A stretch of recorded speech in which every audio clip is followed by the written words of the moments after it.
Back in 2006, I worked at one of those big electronics stores with an IT service desk where people could bring in their broken devices. Our store was located in Columbus, Georgia, right across the bridge from Phoenix City, Alabama. This location detail matters because we got a really mixed customer base. Lots of awesome servicemen and women from nearby Fort Benning, but also some, let's just say, less progressive folks from across the state line. Now I should mention that I'm a 5'1" woman who back then weighed about 120 pounds, soaking wet, basically hobbit sized. Despite my small stature, I was one of the lead technicians in our department. New hires came to me when they couldn't figure something out. Our team was incredible. My direct supervisor was amazing, and even the general manager of the store was great. We'd often grab drinks after work. It was honestly one of the best places I've ever worked, retail or otherwise. So this one day, I'm working the counter doing diagnostics and giving repair estimates when this customer walks in. Let's call him the Confederate. He was sporting a cut-off t-shirt, worn jeans, and a baseball cap with a Confederate flag that barely contained his mullet. I try never to judge people by appearance. I've had plenty of customers who dressed similarly but were absolute delights to work with. Still, I kept my guard up just in case. The Confederate marches up to the counter and practically slams his PC tower onto the desk. He gruffly told me that his computer was broken and needed fixing. I started to politely respond that I would take a look at it, but he cut me off before I could finish. He gave me a disgusted look and asked me to repeat myself. When I tried again to explain that I needed to examine his computer to diagnose the problem, he loudly refused with a hell no. That's when I realized exactly where this was heading. I explained to him that, unfortunately, I wouldn't be able to give him an estimate if he didn't allow me to diagnose his computer. That's when he made his position clear. He declared there was absolutely no way a woman could possibly know anything about computers, and he wouldn't let me touch his machine. He demanded to see a manager instead. Oh, this was going to be good. He probably wanted the general store manager, but I couldn't resist what was about to happen. I responded in my sweetest voice that I would get the manager for him right away. My direct supervisor, let's call him the boss, was in the back working on repairs when I walked in with the biggest grin on my face. I told him there was a customer up front asking for the manager. He looked confused since he was just our department supervisor, not the store manager. I quickly explained the situation, and his face split into the brightest smile. Now I should mention that the boss is a 6'3", 280-pound black man who looked like he could bench press a car. Despite his intimidating size, he was the gentlest, most lovable teddy bear who everyone adored.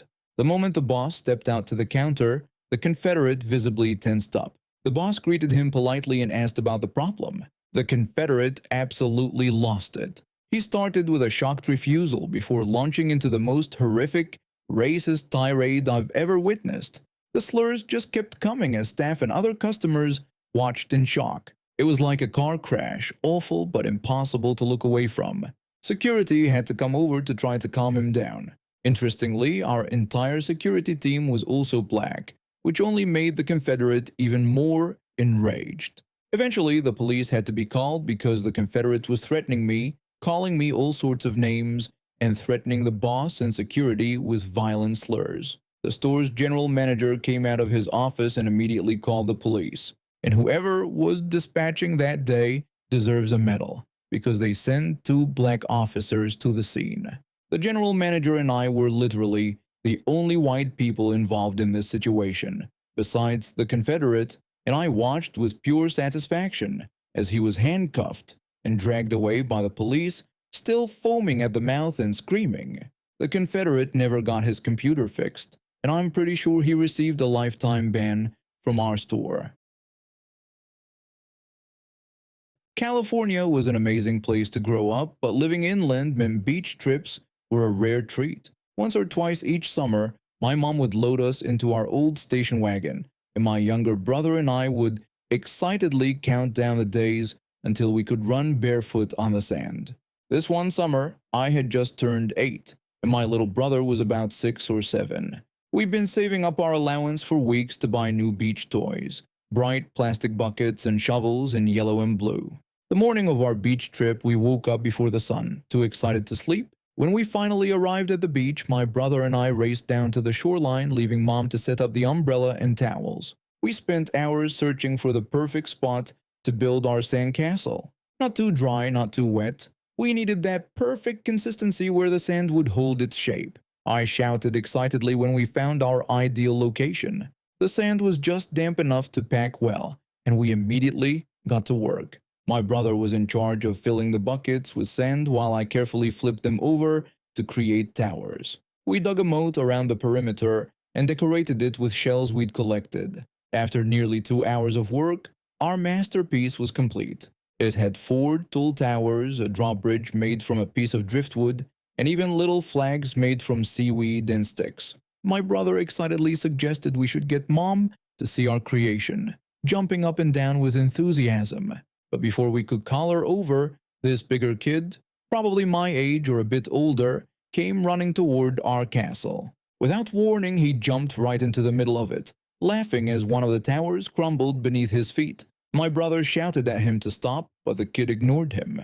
The kid mockingly insulted our castle while continuing to stomp around it. He called it stupid and dumb as he destroyed our hard work. He kept jumping and kicking, destroying everything we'd worked on for hours.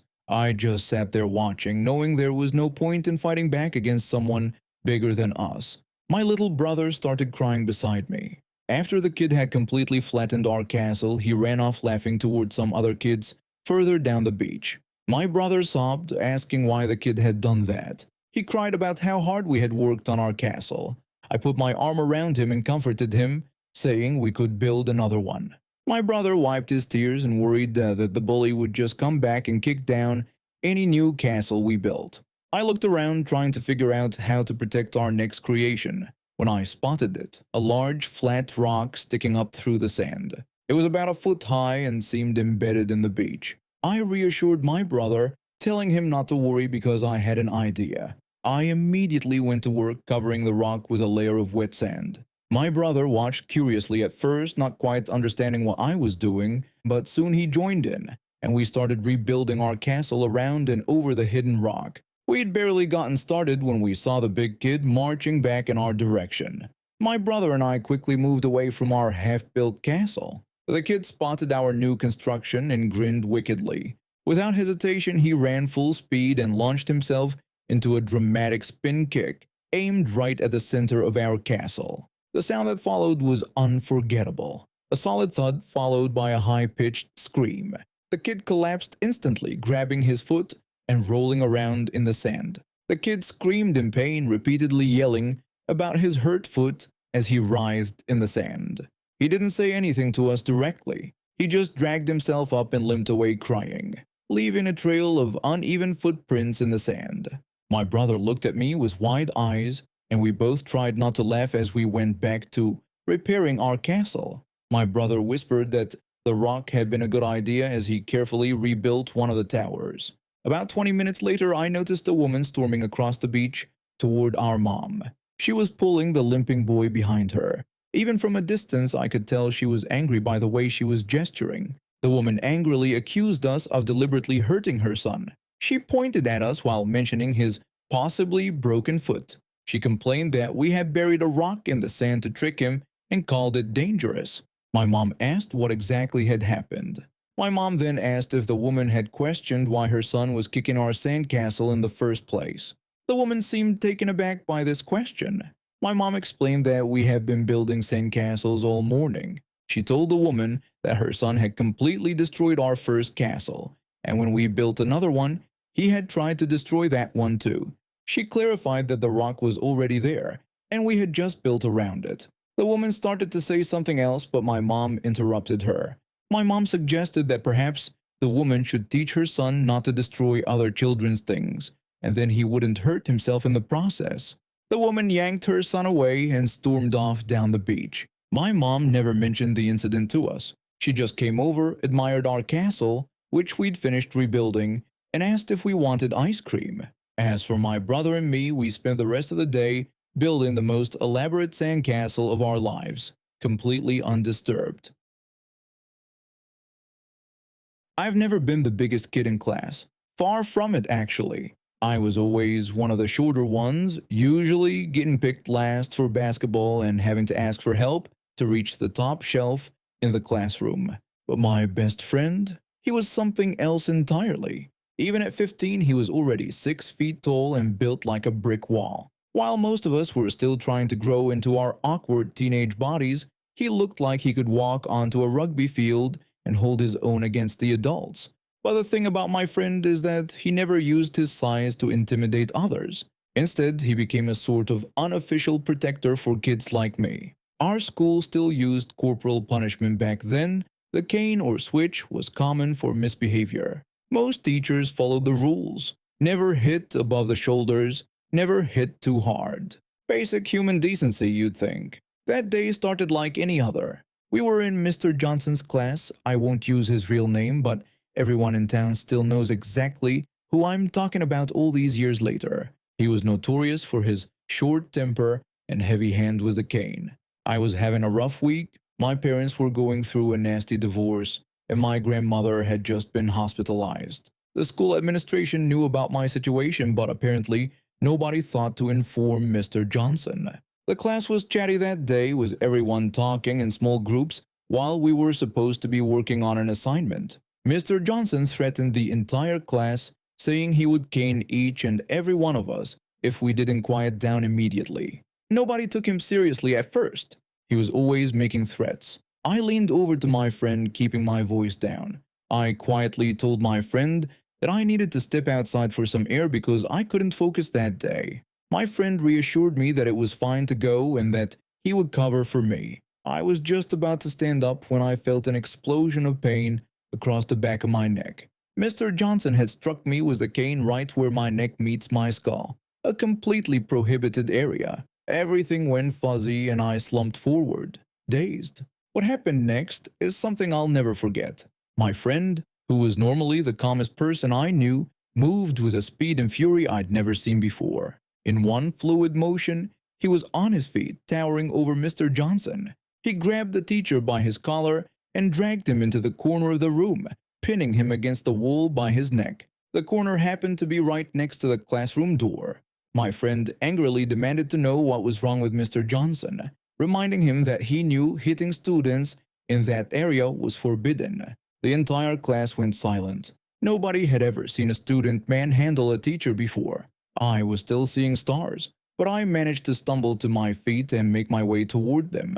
Mr. Johnson desperately pleaded to be released, claiming that what my friend was doing constituted assault. I reached the door and looked at my friend. He looked very angry, but when he saw me, something in his expression changed. I told my friend to let the teacher go. My friend hesitated, then shrugged and released his grip on the teacher's collar. Mr. Johnson sagged with relief, thinking I was showing mercy, that I was going to walk out and leave him be. He was wrong.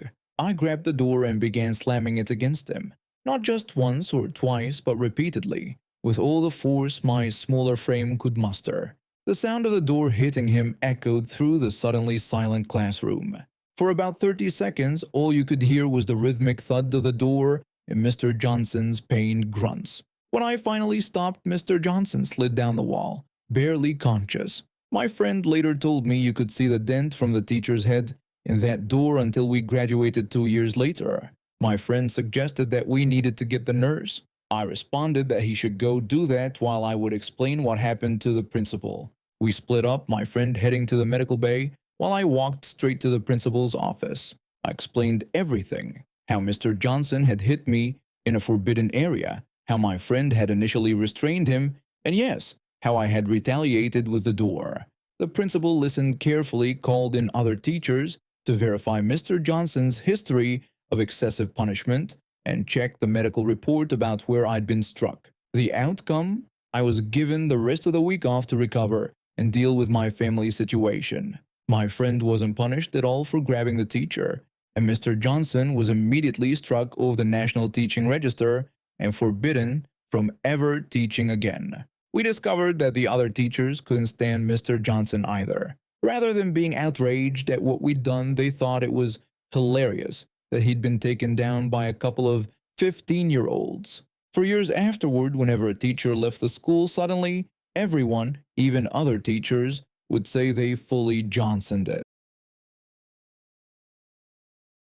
I never considered myself a confrontational person.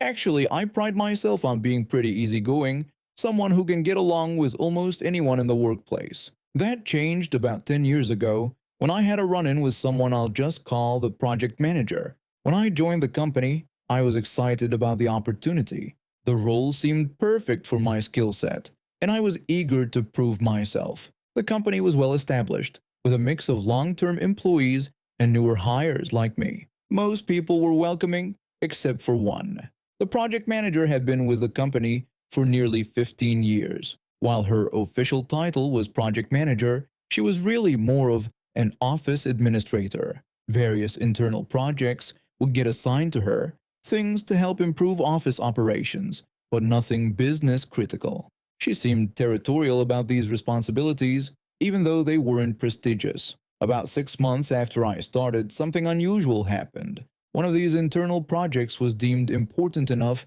to attract executive attention. Instead of letting the project manager continue handling it, management reassigned it to me. I wasn't trying to step on anyone's toes, I was just doing what was asked of me. But from day one, it was clear the project manager wasn't happy about this change. I asked her if we could review the current status of the project and what had been done so far. She dismissed me, claiming she was extremely busy and that I should email her my questions instead. I did email her, but her responses were always vague or delayed. When I'd follow up in person, she'd claim she never received my emails or that I wasn't being specific enough. Every request for information turned into an ordeal. When I asked for vendor contact information, she refused, claiming the information was confidential and that she needed management approval before sharing, even though we both reported to the same manager who had already approved the transition. This pattern continued for weeks. The stonewalling meant the project fell behind schedule. Soon, executives were asking questions about the delays. During one tense meeting, I finally spoke up about struggling to get necessary information from the previous project lead, which had caused some of the delays. The project manager immediately changed her attitude, putting on a sickeningly sweet voice as she claimed she'd been bending over backwards to help me. She insisted she'd answered every question and shared all relevant files, but the problem was that I didn't understand the project's complexity. She emphasized that she'd been managing it for years and that it takes time to learn all the nuances. The executive seemed unsure who to believe, but I kept pushing forward. I started documenting every interaction, saving emails, and finding workarounds to get the information I needed. Just as I was making progress, the company announced a round of layoffs. The project manager was one of those affected. Despite my frustrations with her, I didn't feel good about anyone losing their job. Due to her long tenure, she received a generous 3-month severance package with extended benefits. The company had an unusual policy of cutting monthly severance checks instead of paying out all at once, but there were conditions. She had to sign a non-disclosure agreement, a non-disparagement agreement, and confirm she had handed over all company materials and files. After she left, I went to the shared network drive to locate some important project files I still needed. To my shock, the folders were completely empty. Everything was gone. The project manager had deleted all the files before leaving. This was before cloud storage solutions were common. Everything was stored on shared network drives, which didn't have robust recovery options. Getting backups wasn't going to be simple. Then I remembered something. The project manager used her work email for everything personal, including her LinkedIn account. I also knew that emails of departed employees were forwarded to their department heads for a few months after they left. I sent her a LinkedIn message pretending to be friendly. I expressed that I'd heard about her departure and hoped she could use the time to take that vacation she always talked about. I mentioned I'd noticed the missing project files and asked if she had backups to share.